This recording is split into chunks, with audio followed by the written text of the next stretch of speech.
Close your eyes and imagine a world where chaos strikes without warning, where entire cities vanished and the very air turns deadly. These are the stories of the deadliest disasters in history. The city of Pompeii, frozen in time beneath the ash of a raging volcano. The Black Death, a silent killer sweeping through the streets, leaving only death in its wake. The radioactive nightmare of Chernobyl, where the very atmosphere betrayed its people. The ill-fated journey of the Titanic, where the cold ocean claimed all hope. The monstrous Indian Ocean tsunami, devouring everything in its path. And the terrifying Great Chicago Fire, reducing a proud city to ashes in a single night. What happened in these dark moments? Fate, or something far more sinister? Join me as we uncover the chilling stories of these disasters, where the line between nature's wrath and human suffering disappears, and discover the terrifying truths that still haunt us to this day. Are you ready to find out what happened next? Pompeii, the city that vanished. For centuries, Mount Vesuvius stood quietly, towering over the city of Pompeii. The people who lived there thought of it as part of their lives, like a peaceful giant watching over them. They didn't think it was dangerous. The volcano hadn't erupted in hundreds of years, so why would it now? Life went on in the busy city, with merchants selling goods, children playing in the streets, and families enjoying their beautiful homes. But the peace didn't last. It started with small warnings. A faint trembling shook the ground, making dishes rattle and startling animals. The people barely noticed. Earthquakes were common in the area, and no one thought much of them. But strange things followed. Wells dried up, the air smelled strange, and animals began to act nervous. Still, no one believed they were in danger. Then, on the morning of August 24th, 79 AD, everything changed. Without warning, Mount Vesuvius erupted. A giant cloud of ash and smoke shot into the sky, growing higher and darker by the minute. At first, people stood and watched, amazed by the sight. But their awe turned to fear when the sky turned black as night. Ash began to fall like heavy snow, covering the streets and rooftops. The air became hard to breathe, choking anyone who stayed outside too long. Panic spread through the city. Families grabbed their children and ran, trying to escape. Others locked themselves in their homes, hoping the storm would pass. But the ash kept falling, piling up on rooftops until they collapsed, crushing everyone inside. Streets became impossible to walk on, and the air was filled with screams as people realized there was nowhere to go.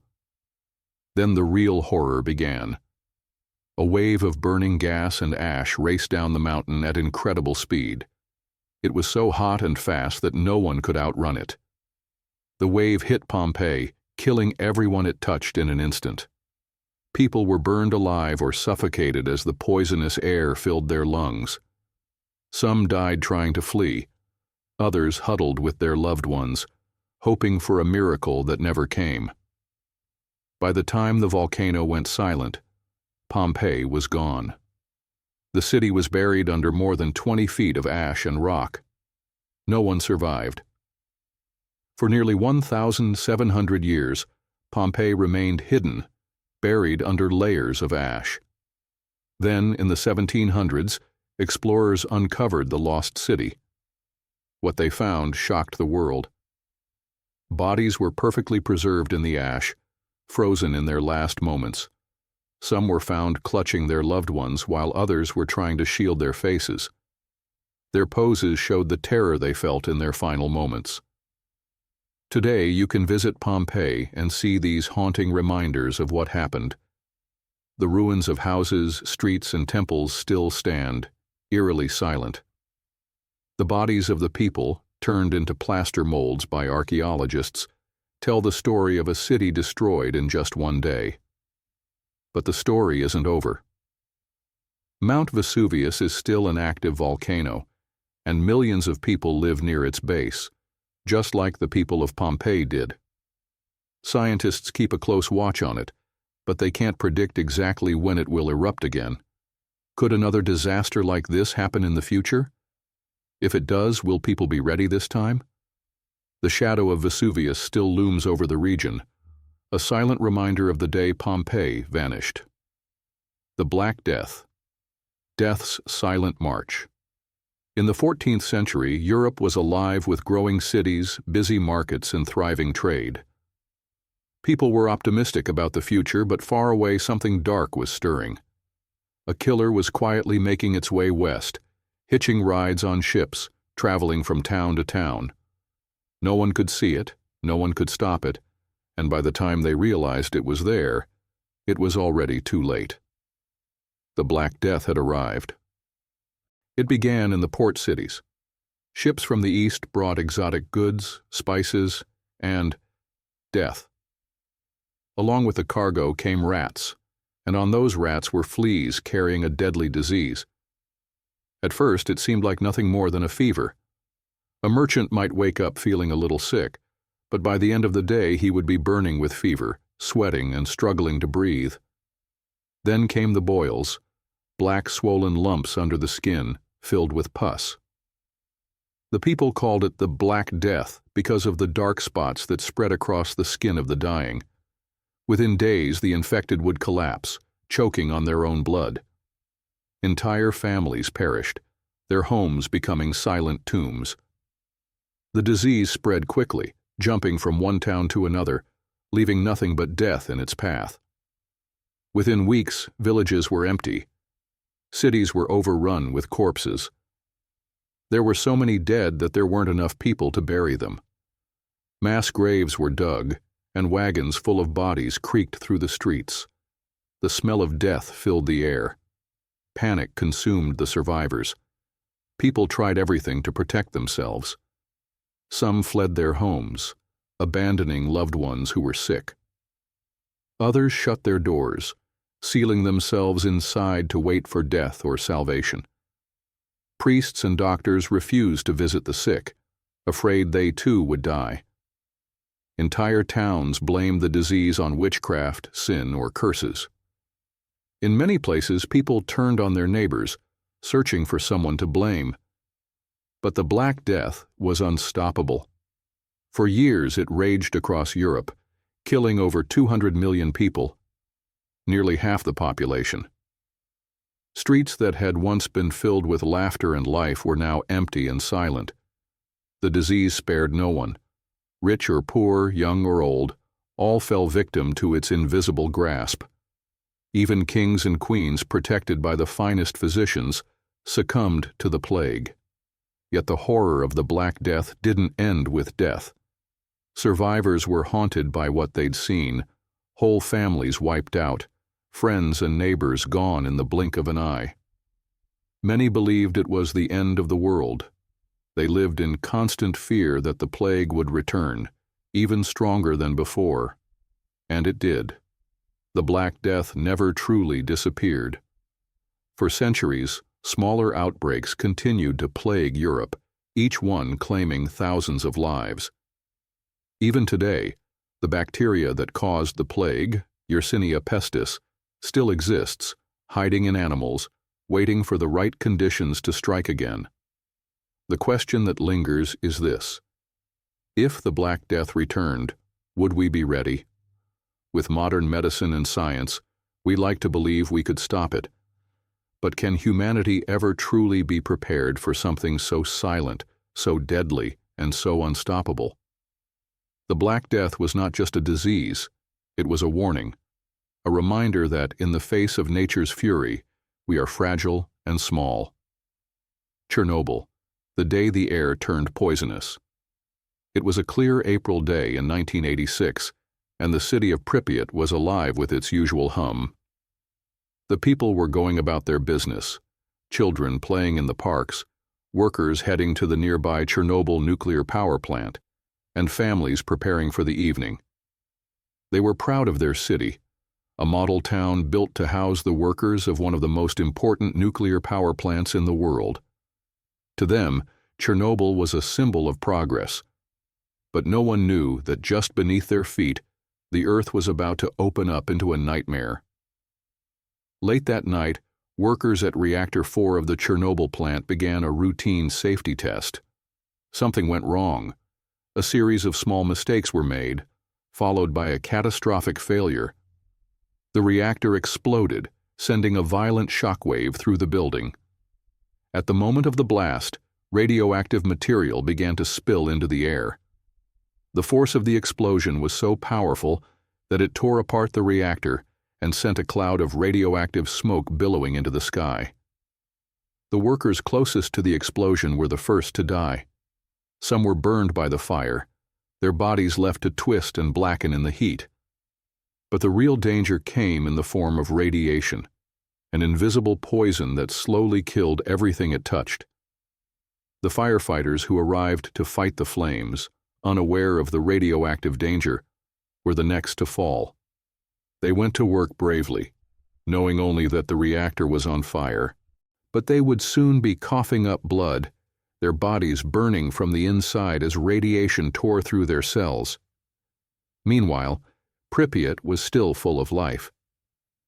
The citizens went about their evening routines, completely unaware of the disaster unfolding just a few kilometers away.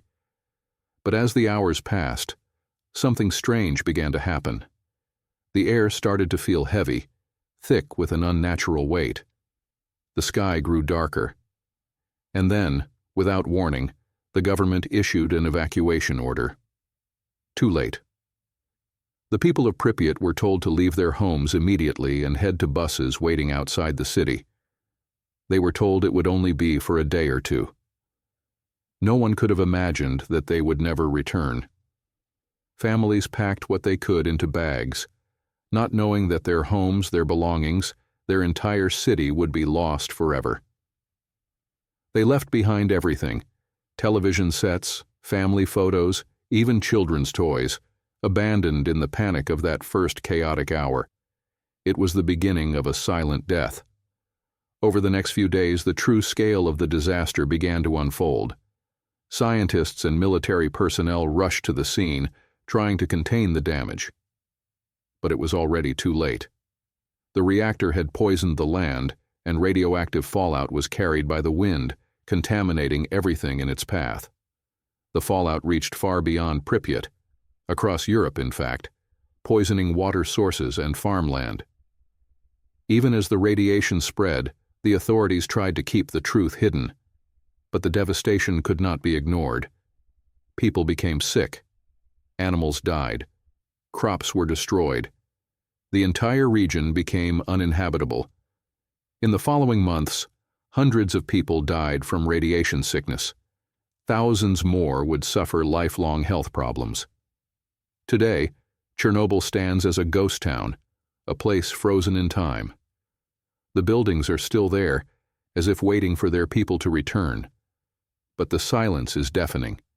The trees that once stood in parks are now withered, and the animals that survived have mutated.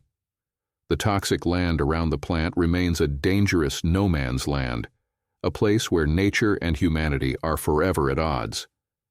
But even as time passes, the question remains: could it happen again? The world continues to rely on nuclear energy, but with each passing year, the lessons of Chernobyl seem to fade. The disaster that should have taught humanity the true dangers of nuclear power is slowly being forgotten. What caused the explosion at Chernobyl? Was it human error or something deeper, something we're still not fully aware of? The answers are buried in the radioactive soil, hidden by a deadly secret that refuses to be uncovered. The ghosts of Chernobyl linger in the silence of the abandoned city, reminding us that sometimes the worst disasters are the ones we cannot see. The Titanic, a voyage into oblivion. It was meant to be the ultimate symbol of human achievement, unsinkable, grand, and full of luxury. The Titanic was the largest, most advanced ship ever built. Her maiden voyage was set for April 10, 1912, from Southampton to New York, a journey that promised adventure, wealth, and new beginnings. It was a journey that would end in disaster. The passengers were filled with excitement as they boarded the grand ship. The wealthy settled into their lavish suites, while those in third class were eager to catch a glimpse of the luxury. Everything about the Titanic was meant to be perfect.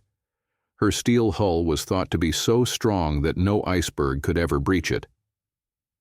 The ship was a floating palace with lavish dining rooms, beautiful decks, and even a swimming pool. But nature had other plans. On the night of April 14, 1912, the Titanic sailed through the cold waters of the North Atlantic. Despite receiving several warnings about icebergs in the area, the ship's crew pressed on at full speed. They believed they were invincible. It was just after 11:40 p.m. when the lookout spotted the iceberg. The massive block of ice loomed out of the darkness like a giant monster waiting to devour the ship. The crew rushed to change course, but the Titanic could not turn in time. With a violent jolt, the ship scraped along the side of the iceberg. The hull buckled and water poured in. The unsinkable ship was sinking. At first, many passengers didn't realize the severity of the damage. Some remained calm, thinking it was a minor incident that would be quickly fixed. But as the hours passed, the ship began to list to one side, tilting further and further as the cold, icy water filled the compartments. The ship's fate was sealed. The Titanic was going down. Panic spread quickly as lifeboats were lowered, but there were not enough for everyone. Women and children were given priority, but many lifeboats were launched half-empty, a haunting symbol of the chaos and fear that overtook the passengers. The band continued to play, trying to keep spirits high, but the freezing water began to swallow the ship. Those who didn't make it into the lifeboats were left to face the freezing, dark ocean. By 2:20 a.m., the Titanic was gone. The ship split in two, and the front half of the vessel disappeared beneath the waves, taking over 1,500 people with it. The cold Atlantic waters claimed their lives, and the survivors were left to drift in lifeboats, haunted by the horrors of the night. For days, the world didn't know the full extent of the disaster. When news finally reached the shores, the magnitude of the tragedy was realized. The Titanic was gone. The ship's story lives on in myths and legends, but the true horror of the Titanic lies not just in the loss of life, but in the mistakes that led to its downfall. Could the disaster have been avoided? Did the belief in the Titanic's invincibility blind its creators to the dangers of the sea? Even now, the Titanic's wreck lies 12,000 feet beneath the surface, a cold and silent reminder that nothing, no matter how great, can escape the wrath of nature. The Indian Ocean tsunami, the wave that devoured thousands. It was a normal day, December 26, 2004. People in coastal villages across Southeast Asia were waking up to the smell of the ocean breeze, enjoying the sun, and going about their day. Tourists lounged on beaches, fishermen cast their nets into the water, and families prepared to celebrate the holiday season. But far beneath the ocean's surface, the earth was trembling. In the early hours of the morning, an earthquake of magnitude 9.1 struck off the coast of Sumatra, Indonesia. The ground shook violently, and beneath the sea, massive tectonic plates shifted. The ocean floor moved, displacing trillions of gallons of water, creating a deadly force that no one could have anticipated. For a few moments, the ocean seemed to pull back, as if it was taking a deep breath. Then it came. The water surged, rising higher and higher, a wall of death that crashed into the coastline at terrifying speed. The first wave hit with incredible force, sending people running in every direction, but it was only the beginning. The waves kept coming, one after another, each larger and more powerful than the last. In a matter of minutes, the beaches were flooded, homes were destroyed, and entire towns were swept away by the unforgiving sea. Thousands of people were carried away, their bodies lost in the water. Villages that had once been full of life were left in ruins. The water didn't care about borders. It struck countries across the Indian Ocean, Thailand, Sri Lanka, India, Indonesia, and beyond. The tsunami left no mercy for anyone in its path. By the time the waves receded, the damage was done. Over 230,000 people had died, and millions more were left with nothing but memories of the destruction. Homes, schools, businesses, everything was gone. The land was left scarred, and those who survived had to face the long and painful road to recovery. The world watched in horror as the scale of the disaster became clear. The tsunami was one of the deadliest natural disasters in history, and yet it came with no warning. It was a reminder of the raw power of nature and how fragile humanity is in the face of it. Today, the scars of the tsunami remain, and the question lingers. Could we have known? Could we have done more to stop the wave? Or was it simply fate, written in the deep and endless sea? The Great Chicago Fire, a city consumed by flames. It was a dry, windy night on October 8, 1871, in the bustling city of Chicago. The streets were crowded, the air crisp, and the city alive with activity. Chicago, a city rapidly growing with industry and promise, had been rebuilding after the Great Fire of 1871 that had already swept through parts of the city earlier that year.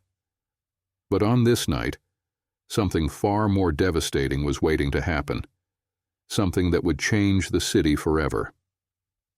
It all started in a small barn on the southwest side of Chicago, where a cow, perhaps startled by the noise outside, kicked over a lantern. The flame ignited the dry hay, and within moments, the fire spread across the barn. It was a simple accident, one that could have been easily contained, but it wasn't. The wind, sharp and unrelenting, carried the flames quickly into the heart of the city. The fire raged faster than anyone could react, racing through the wooden buildings, the dry streets, and the neighborhoods that had been built with care, but were also highly vulnerable. The fire quickly jumped from building to building, its glow lighting up the entire night sky. The people of Chicago were unaware of how rapidly the inferno was growing. At first, many thought it was a small fire that would be easily put out. But as the hours passed, it became clear that this was no ordinary fire. By midnight, the wind had driven the flames into the heart of Chicago, and the fire began to destroy everything in its path. The city's wooden buildings, homes, shops, factories, were devoured in an instant.